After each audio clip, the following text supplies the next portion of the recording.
अयोध्या में राम मंदिर की लड़ाई के लिए आप लोगों ने सालों कोर्ट में लड़ाई लड़ी। अब जब मंदिर बनने जा रहा है तब आप लोगों को दूर रखा गया है। देखिए, पास रहना दूर रहना ये महत्वपूर्ण नहीं है। हम लोगों ने लड़ाई लड़ी, हमने इसलिए लड़ाई नहीं लड़ी थी कि हमको वहाँ बैठने का मौका मिल जाए। हम तो जाएंगे ही, दर्शन करेंगे ही। हम तो इसलिए लड़ रहे थे, हमारे परम पूज्य जगतगुरु शंकराचार्य जी महाराज, ज्योतिष पीठ और द्वारका शारदा पीठ के जगतगुरु शंकराचार्य पूज्यपाद स्वामी स्वरूपानंद सरस्वती जी महाराज की अध्यक्षता वाली अखिल भारतीय श्री राम जन्मभूमि इस मुकदमे में प्रबद्ध पैरवी कर रही थी। जाने कितने उन्होंने प्रमाण रखे, राम जन्मभूमि के राम जन्मभूमि सिद्ध किया। ये सब हम लोग कर रहे थे, काफ़ी रुपया और काफ़ी समय सामर्थ्य लगा करके मुकदमे को इस जगह तक लेकर के हम लोग आए। लेकिन इसलिए नहीं लेकर आए कि हमको वहाँ पर बैठने का अवसर मिल जाए। हम इसलिए लेकर के आए थे कि वहाँ विधि विधान से वेद शास्त्र के द्वारा बताए गए नियमों के अनुरूप भगवान का उपासना स्थल बनेगा और हम वहाँ पर और लोगों के साथ जाकर के दर्शन पूजन करके आह्लादित होंगे।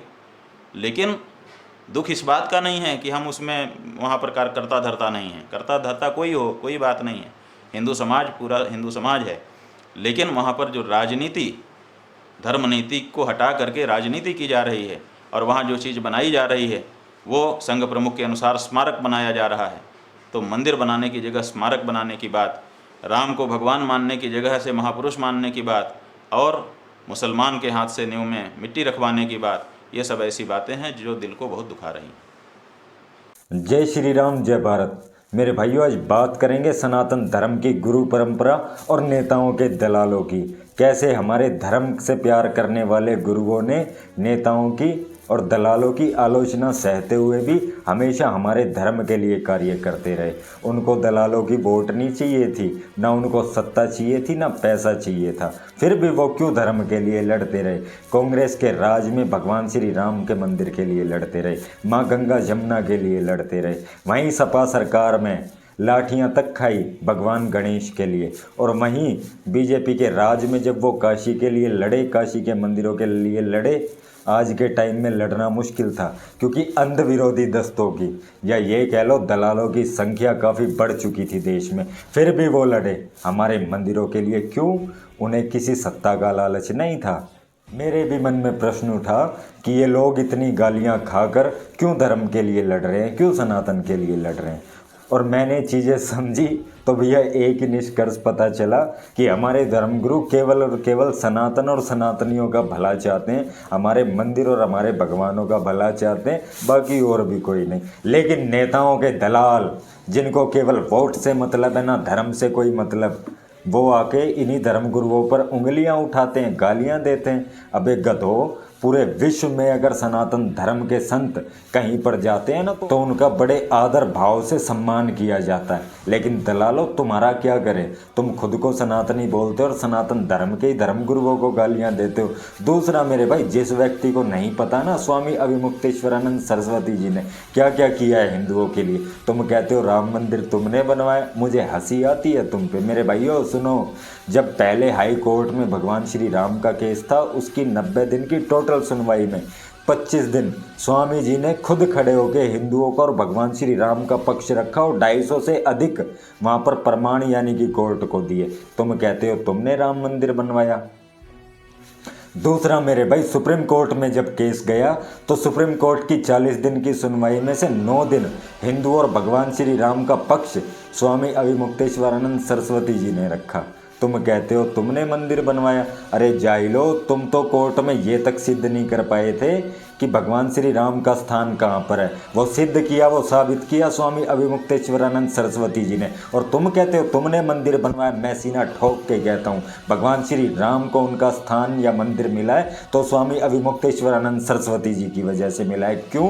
उसका भी तुम्हें जवाब देता हूँ। जब कोर्ट में कोई चीज़ चली जाती है ना तो कोर्ट तुम्हारी आस्था कभी नहीं देखता, ना तुम्हारी भावनाएं देखता है। कोर्ट में केवल एक ही चीज़ चलती है, वो चीज़ होती है प्रमाण, सबूत, ठीक है। और वो भगवान श्री राम के किसी नेता ने आके नहीं दिए, वो पूरे के पूरे सबूत भगवान श्री राम के। और आप कोर्ट का फैसला भी जाके पढ़ लेना, मेरी बात पे तो तुम्हें यकीन आएगा नहीं, पहले खुद से जाके पढ़ना और मुझे आके बताना कि किसने यानी कि सिद्ध किया। तुम आज उनको गालियां देते हो, अगर वो काशी के लिए आवाज़ उठाते हैं, धर्म के लिए आवाज़ उठाते हैं, तुम उन्हें सपा का बोलते हो। उन्होंने 2015 में जब सपा से लाठियाँ खाई थी ना काशी के ही अंदर, उन्हें जान से मारने की कोशिश की गई थी, उस टाइम हमारे मौदू मियाँ सांसद थे उसी काशी के। ये हमारे संत को, हमारे धर्माचार्य को नहीं बचा पाए। देखिए मेरे भाई, भगवान श्री राम ने भी अपने गुरुओं का सम्मान किया, भगवान श्री कृष्ण ने भी अपने गुरुओं का सम्मान किया। और दूसरा मेरे भाई, चंद्रगुप्त मौर्य ना होता अगर चाणक्य जैसे महान गुरु उनके पास ना होते। और सनातन अपनी उस गुरु परंपरा को छोड़कर आज इन नेताओं के दलाल बन गए हैं, चमचे बन गए हैं, जो इनको झूठ पूठ दिखाया जाता है उसी में ही खो गए हैं। भैया जागो, आज के टाइम में तुमसे ज़्यादा जागरूक हमारे देश में मुसलमान हैं। और तुम जैसे जाहिल, ना तुम्हें अपने मंदिरों से कुछ लेना, ना तुम्हें अपने धर्म से कुछ लेना, तुम्हें केवल लेना है अपनी गंदी राजनीति और उसकी वोटों से, जिससे कि तुम सत्ता में बने रहो। और जाते जाते मेरे भाइयों एक सवाल, जो लोग ये कहते हैं ना राम मंदिर बीजेपी ने आरएसएस ने बनवाया, तो उनके लिए मेरा एक सवाल है। 27 दिसंबर 1987 यानी कि 27 दिसंबर 1987 पंचजन्य और ऑर्गेनाइज़र जो कि आरएसएस के ही अखबार थे, उनमें एक न्यूज़ छपी थी वीएचपी के महामंत्री की फ़ोटो के साथ कि हिंदुओं की जीत हुई, राम भक्तों की जीत हुई, कांग्रेस सरकार मंदिर बनाने पर हुई विवश। तो दलालों, किसने भगवान श्री राम का मंदिर बनने से रोका? मुझे इस बात का जवाब यानी कि ला के देना अपने दलालों से। और हम सनातनी अपने गुरुओं का सम्मान करते आए हैं, करते हैं और करते रहेंगे। हमारे गुरुओं से बढ़ के ना कोई नेता है, ना था और ना कभी होगा। ये बात हर एक नेता ध्यान में सुन ले। हमारे धर्म के लिए जो निष्पक्ष कार्य करते हैं बिना वोटों के लालच से, हम उन धर्म गुरुओं को मानते हैं। हम किसी नेताओं के दलाल नहीं है, हम केवल अपने भगवानों को और हमारे धर्म गुरुओं का सम्मान करते हैं। जय भारत, वंदे मातरम और इनकलाब जिंदाबाद।